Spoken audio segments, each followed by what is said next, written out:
જે વ્યગ્રતા હોય છે એ શાંત છે કે ચંચળ છે, કે પછી તમને સમજાતું નથી કે હું અત્યારે શું જમીન આવ્યો છું, શું થયું? આખો દિવસ તમને કેવો વિચાર આવશે? મારો બેટો ગજબ થઈ ગયું, આમ થઈ ગયું, તેમ થઈ ગયું, શું થશે, શું નહીં થાય. એ આખો દિવસ ઘડો ને ભાગો, તમને મનને શાંતિ જ નહીં મળે, ભગવાનનું નામ યાદ નહીં આવે.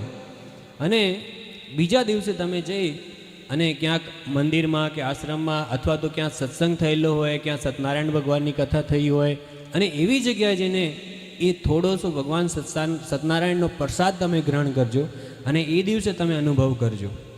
તમને એનો જે ભાવ, મનની અંદરના વિચાર, એની જે પ્રકૃતિ, એવી સરસ નિંદર આવશે અને એવો ભગવાનનો આખો દિવસ સ્મરણ રહેશે કે અમે આજે ભગવાનનો પ્રસાદ લીધો છે. તો અન્નનો પણ એક પ્રકાર હોય છે, એટલે કહેવાય છે કે જ્યાં ત્યાં અન્ન પણ લેવું નહીં. એટલે અન્નની શુદ્ધિકરણ હોવી જોઈએ. એટલે આપણા શાસ્ત્રોમાં એવું કીધું છે કે જેવું તમે ભોજન કરશો ને એવું એનો ઓડકાર આવશે. એટલે એટલા માટે કહેવાય છે કે જેવું અન્ન લેવાશે એવો ઓડકાર આવશે. એટલે અન્ન પણ શુદ્ધ અને સારું અને સાત્વિક લેવું જોઈએ, જેથી આપણા મનના વિચારો પવિત્ર હોય, સારા હોય અને ભગવાનને પ્રિય હોય. ભગવાનને પ્રિય થવું હોય તો સારું ભોજન લેવું પડે કે ન લેવું પડે? લેવું પડે ને. ભગવાનને પ્રિય થવું હોય તો. બાકી તો હવે આ જીવનમાં આપણા ઉપર કોઈ ધણી નથી. કેમ ધણી નથી? છે કોઈ ધણી? જો ધણી હોય ને તો આપણને ડર હોય. જેના ઉપર ધણી હોય ને એને બીક હોય. શેની બીક હોય? તમને ખબર પડી શેની બીક હોય? કે આ ધણી આવશે અને મને હું કંઈક ઊંધો કરીશ ને તો મને ખખડાવશે, મારા ઉપર દમ કરશે. આ ધણી હોય તો બીક હોય. બાકી હવે આપણો તો કોઈ ધણી છે નહીં, એટલે બીક પણ નથી. એટલે જેમ તેમ આપણે બોટલ ભરી હવાના કોબા કરીએ, જેમ તેમ ધુવાડા કાઢીએ, જેમ તેમ બેઠા હોઈએ ત્યાં પિચકારીઓ મારીએ. કેમ? આપણને કોઈની બીક નથી, આપણા પર કોઈ ધણી નથી, આપણે સ્વતંત્ર છીએ. એટલે આપણે બધા આઝાદ થઈ ગયા. શું થઈ ગયા? આઝાદ. આપણને કોઈ રોકી શકે નહીં. ધુવાડા કાઢવાના, એ બધું બીક હોય તો તમને ખબર છે, તમારા ઘરે તમારો છોકરો હશે ને, એ જોને બીક હશે ને તો તમારાથી છાનો જઈને કંઈક ને કંઈક જે કરવું હશે એ કરશે. ભલે કાન ફૂંસી કરવી હશે ને તો તમારા સામે નહીં કરે. કેમ? એને બીક છે કે બાપો જોઈ જશે તો મને ખખડાવશે. તો એમ આપણે પણ એ પરમાત્માની બીક રાખવી. કોની? એ પરમાત્માની, એ ગુરુની. જે ગુરુનું વચન તમે લીધું હોય, જે ગુરુનો મંત્ર તમે લીધું હોય, એની બીક રાખવી, પરમાત્માની બીક રાખવી. અને જે દિવસે આપણે ભગવાનને પોતાનો ધણી માનવાનું ચાલુ કરશું ને એ દિવસે આપણાથી થતા ખરાબ કામ અટકી જશે.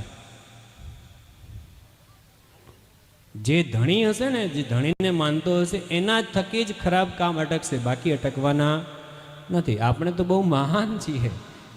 મારે આજે સત્સંગમાં ઢીમામાં કહેવું પડ્યું એક જગ્યાએ કે હું અત્યારે જોઈ રહ્યો છું સમય ક્યાં જતો રહ્યો છે. માણસથી વેર કરે છે, માણસને માણસ ગમતું નથી. મહેમાન ગતિએ જાય તો એટલી ઉતાવળ કરે કે હાય બાપુ હવે હેડો પાછા હેડો હટ કે ભીઓ દોવારીને ગયો દોવારીને દૂધ ભરાવાળો ને ફલાણો દીકડો. શું પહેલાં નહોતું? આ તો કામ હતું જ બધી જગ્યાએ. પણ આજે એટલી હાય જપા થઈ ગઈ છે, એટલી હાય જપા થઈ ગઈ છે કે માણસથી માણસને વેર થઈ ગયું છે. અને સવારમાં દિવસે એટલા સરસ કહુંબા કરે કે આજુબાજુ આ બધા બેઠા હોય ને આ બધા જોવે કે આ બાપુઓ કરે શું છે. એમને કોઈની શરમ નથી, એમને કોઈની બીક નથી. અને બોટલો ભરીને લે, હજી લે, તું હજી લે, થોડો વળે લે રોન. થોડી તો શરમ હોવી જોઈએ કે નહીં? આ બધા ટાબરિયાઓ તમને જોશે તો એમને મનમાં શું વિચાર કરતા હશે? આ હકીકત કહું છું તમને, આ હકીકત છે, સત્ય છે. આજે આપણને ભલે ખરાબ લાગતું હોય, માફ કરજો જે બંધાણીઓ હોય એમને, તમારે ન સાંભળતા, તમારા માટે નથી કહેતું, પણ જે નથી કરતા ને એમના માટે હું સૂચન કરું છું કેમ કે આને સમાજમાંથી દૂર કરવાનું છે, આપણે કાયમ માટે રાખવાનો નથી. એટલે આ જે છોકરાઓ બેઠા છે ને એમને યાદ કરવાનું છે કે આ પ્રવૃત્તિ સારી નથી, આ શરમજનક ચીજ છે, અને આના માટે આપણે છે ને પડદો બાંધીને આ કામ કરવું જોઈએ, તો આ એકદમ ટળી જાય. એક પડદો બાંધવો 4 બાજુનો, 4 દિવાલનો, એની વચ્ચે બંધાણીઓને બેસાડવા. માફ કરજો, આ હકીકત છે. આ કામ છાને છોડે કરવાનું એવું છે, જાહેરમાં ન થાય. અને પછી જે કરવું હોય એ જેટલા કહંબા કરવા હોય, જેવા કરવા હોય એવા કરી અને પછી સામે આવો, સમાજમાં બેસો તો રૂડા લાગો, રૂપાળા લાગો, સારા લાગો. આપણે ઉજળું કુળના માણસ છીએ, આપણું કુળ પવિત્ર છે. આપણા કુળમાં સંત રાજારામ થઈ ગયા, આપણા કુળમાં કેટલા પવિત્ર સંતો થઈ ગયા, આપણે એની શીખ ન લઈ શકીએ? અને ભગવાન રાજારામે તો આપણને કેટલી બધી શિક્ષા આપી છે, કેટલા બધા સંસ્કારો આપ્યા છે. એમનું એક વચન જો પાળીએ ને આપણે, એક વચન, તો આપણું જીવન તરી જાય. હે ભાઈ, આ નશો પતો મત કરજો, નશા પતાથી દૂર રહેજો, જીવન સુધર જાવેલા. હે નશો પતો કાં હોય? વેજ જો આપણે આજ કરી રહ્યા છો. તો આવું બધું છે સંસારમાં. ખૂબ ખૂબ સાવધાન રહેવું, ખૂબ પવિત્ર મનને રાખવું, જીવનને ભજનમાં રાખવું, હંમેશા મનની માળા કરવી. આ શ્વાસ છે ને, દમને શ્વાસ કહેવાય. શ્વાસ મતલબ દમ, ને દમ મતલબ શ્વાસ. દમ દમેથી દમેથી દમે દમે મહાદમે, એક દમ તત્તુલ્યમ અનંત દમ વરાનવય. આ એક મંત્ર છે. દમ એટલે આ શ્વાસ. દમ, જે મહાપુરુષો સંતો છે ને એ શ્વાસને આધીન, આ જિંદગી આપણી આખી શ્વાસને આધીન છે.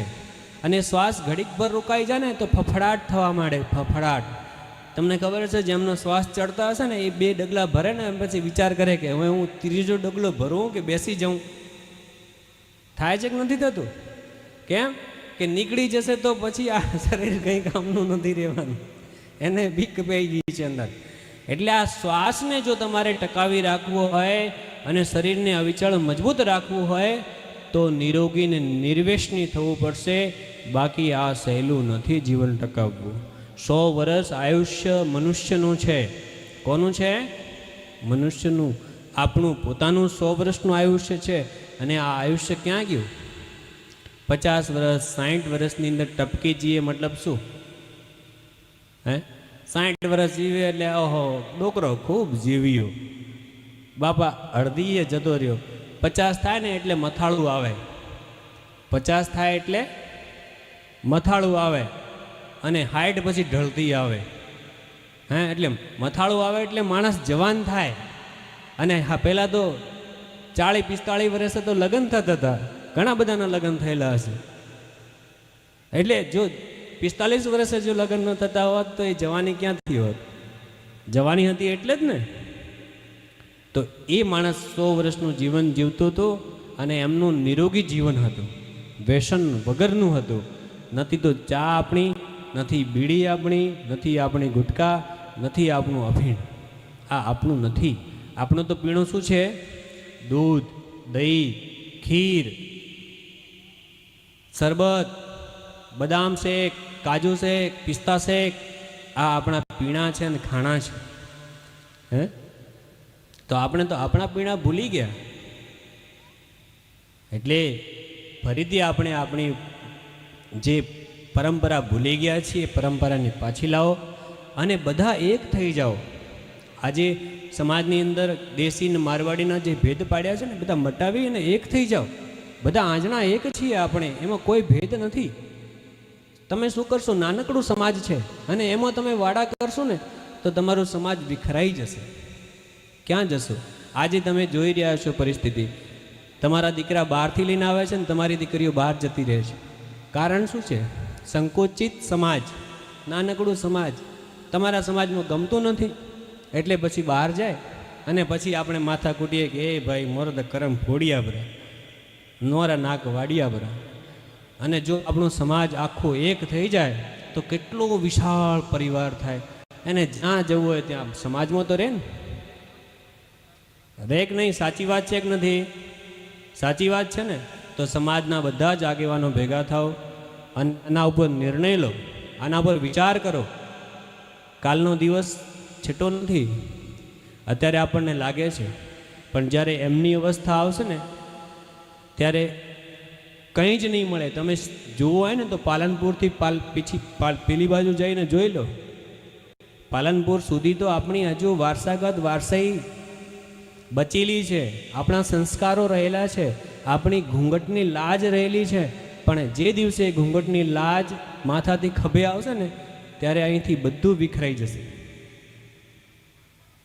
પાલનપુર સુધી તો આવી જ ગયું છે, ડીસામાં પણ અસર થઈ ગઈ છે. હવે થરાદ ને વાવ છેટું નથી. એટલે હજુ આપણે જાગૃત થવાની જરૂર છે. તો ઘણી બધી એવી વાતો છે જેને આપણે અત્યારે કરવા બેસીએ ને તો સવાર થઈ જાય પણ પૂરી ન થાય. આપણી ભૂલો છે, આ બધી આપણી ભૂલો છે. આપણા દીકરાઓને સારા સંસ્કાર આપો. આજે ભૂલી ગયા છે, બધા મોબાઈલની અંદર વ્યસ્ત થઈ ગયા છે. દીકરો નાનો હોય સીધો બેનો મોબાઈલ પકડાવે અને લે બેટા તો સાનો માનો મોબાઈલ જો ને મને કામ કરવા દે. આ ખોટી ભૂલ છે તમારી બધાની. નાના દીકરાને તમે મોબાઈલ આપશો ને તો એને બ્રેન કેન્સર થશે, એના ટ્યુમર થશે અને એની દૃષ્ટિ જતી રહેશે. એટલે દીકરાઓને આ નાના ટાબરીઓને મોબાઈલ કોઈએ નહીં આપવાનો, ભલે રોવે તો રોવે. મોબાઈલ ખૂબ હાનિકારક વસ્તુ છે. એના રેડિયેશન એટલા ખતરનાક હોય છે ને માણસના સીધા અસર કરે છે મગજમાં. અને તમારે ન જોયા તો ઘણા બધા વિડીયો આવતા હશે યુટ્યુબમાં, વોટ્સઅપમાં, જેના દીકરા પાગલ થઈ ગયા હોય છે મોબાઈલની ગેમો જોઈને.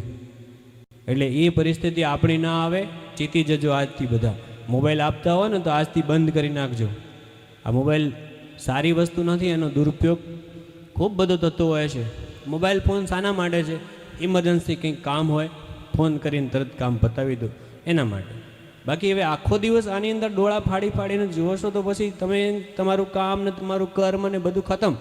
સમજી લો કંઈ જ નહીં, કંઈ નથી વધવાનું પછી. એટલે મોબાઈલ ખૂબ મોટું ઝેર છે, સમાજ માટે મોટું દૂષણ છે. ને જેના જોડે મોબાઈલ હોય ને એને પોતાના પરિવારમાં શેર કરો. હમણાં ટ્રેન્ડ ચાલે છે, અમે પણ ઘણી વખત કહેતા હોઈએ છીએ, તમારા પરિવારથી કેવી પ્રાઇવસી, તમારા પરિવારથી કેવી પ્રાઇવસી. એટલે આપણા પરિવારના દરેક સદસ્યને પોતાના મોબાઈલનો પાસવર્ડ ખબર હોવો જોઈએ. અને હું તો કહું છું મોબાઈલમાં પાસવર્ડ જ ન હોવો જોઈએ. કેમ ભાઈ પાસવર્ડ રાખો? તમે જો ખોટું કામ ન કરતા હોય તો પાસવર્ડની કંઈ જરૂર નથી. એટલે તમારા બાળકોના મોબાઈલના પાસવર્ડ તમે બધા ચેક કરો. એટલે તમને બધાને ખબર હોવી જોઈએ કે મારા દીકરા અને દીકરીના મોબાઈલનો પાસવર્ડ શું છે. અને એનું મોબાઈલ તમે પ્રતિદિન ચેક કરતા રહો. અને એક દિવસ એવું રાખો કે દીકરા અને દીકરીનો મોબાઈલ આખો દિવસ તમારી પાસે હોવો જોઈએ. અને ક્યારે હોવો જોઈએ એ એમને નહીં કહેવાનું કે આજે હું તારો મોબાઈલ લઈશ. અચાનક લેવાનું કે લાવ તારો મોબાઈલ આજે મારી પાસે રહેશે. એટલે જે હશે એ દાળમાં કાળું સીધું બારે આવી જશે. એનાથી પરિવાર બચશે, બાળકો બચશે, અને જે અનર્થ થતું હશે ને એ અટકશે. એટલે ખરેખર આ કાર્ય કરવા જેવું છે. અને બધાને વિચાર કરવાનો આના ઉપર. મારી જે વાતો છે ભલે કોકને ગમતી હશે ને કોકને નહીં ગમતી હોય, પણ આ બધું જરૂરી છે. એટલે ઘણી બધી સમાજ સુધારકની વાતો છે. સમાજની અંદરથી આપણે બધીઓ દૂર કરવાની છે, સમાજને ઊંચું લાવવાનું છે. આ તો ખૂબ બધા વાતો ઘણા દિવસથી કરતા આવીએ છીએ. એટલે સત્સંગમાં કંઈ ઘણું બધું મારે નથી કહેવું. બધાથી પ્રેમ કરો. અને મોટામાં મોટી પૂંજી છે પ્રેમ. પ્રેમ વગર કંઈ જ નથી. પ્રેમ વગર બધું પાંગળું છે. બધાથી પ્રેમ રાખો, હળી મળીને રહો, ભાઈ સાથે રહો. શું કામ ભાઈ અલગ થાવ છો? જેને ભાઈ નથી ને એને ભાઈની કિંમત પૂછો કે ભાઈ શું છે. અને જેને ભાઈ છે ને એને ભાઈની કંઈ પડી જ નથી. એનાથી ઝઘડા કરતો હોય છે, આ મારું વધારે લઈ લીધું ને આ તારું ઓછું દઈ દીધું. અરે શું ભલા માણા, ભલો વધારે ગયું તો તારા ભાઈ જોડે છે ને, રહેવા દે, એ સુખી થશે. શું કામ ચિંતા કરે છે? તું વધારે મહેનત કર, તારી જોડે સારું આવશે. સીધા ખોતરીને કાઢી નાખે છે. એટલે આ બધા નાટક મૂકી દો, સાથે રહો. 4 દિવસ જિંદગી છે, સરસ મજાની સાથે રહીને જીવો. કંઈ જ સાથે નથી આવવાનું, બધું અહીંયા જ પડ્યું રહેવાનું છે. કાલે શ્વાસ નીકળી જશે. હાય જપામાં અને પણ પ્રેમ હશે ને તો બધા યાદ કરશે કે ભલો મારો ભાઈ ભલો હતો, એણે આટલું બધું અહીંયા કર્યું, ગામનું સારું કર્યું, સમાજનું સારું કર્યું, પરિવારનું સારું કર્યું. એ ક્યારે હશે? આપણે અંદર ભલાઈ હશે તો, બાકી કોઈ યાદ નહીં કરે. એટલે બધાથી પ્રેમ રાખો. નાનો હોય એ મોટાને નમસ્કાર કરો, મોટો હોય નાના ઉપર પ્રેમ રાખો. દીકરી હોય દીકરા હોય તો દીકરીઓમાં જે સાસ જેની થઈ ગઈ છે એ સાસને પોતાની મા ગણે, અને સાસની પણ ફરજ બને છે કે એ જે વહુ છે ને એને પોતાની દીકરી ગણીને રાખે.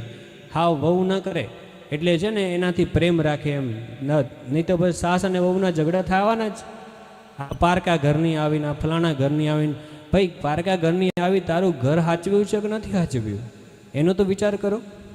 તમારા છોકરાના એને સાચવ્યો છે કે નથી સાચવ્યો એનો તો વિચાર કરો. એટલે એના થકી એને ખૂબ પ્રેમ રાખો, એને જરૂરિયાતની જે ચીજો છે એને આપો. ક્યારેક ક્યારેક એને બજાર ફરવા લઈ જાઓ. જેમ તમે તમારા દીકરી અને દીકરા સાથે પ્રેમ કરો છો એમ આપણે પણ બીજાના ઘરથી આપણા ઘરે જે પણ કોઈ આવી અને આપણે ઘરની જિમ્મેદારી લેતું હોય એની સાથે એવો વ્યવહાર રાખવો જેથી આપણું ઘર બચે. નકો આ સમાજ તૂટતો જરાય વાર નથી લાગતી અને તોડવા માટે અનેક વિધર્મીઓ પ્રયત્ન કરી રહ્યા છે. આજની અનાદિકાળથી પ્રયત્ન કરી રહ્યા છે. અને હવે તો નવું ટ્રેન્ડ ચાલ્યું છે. દીકરા દીકરીઓને ફસાવાની વાત છોડો, દરેક ઘરની વહુઓને ફસાવે છે. એટલે આખું ઘર તૂટી જાય, ઘરનું આખું જે ખાનદાન હોય એ તૂટી જાય અને પછી બધું વનવિખર થઈ જતું હોય છે.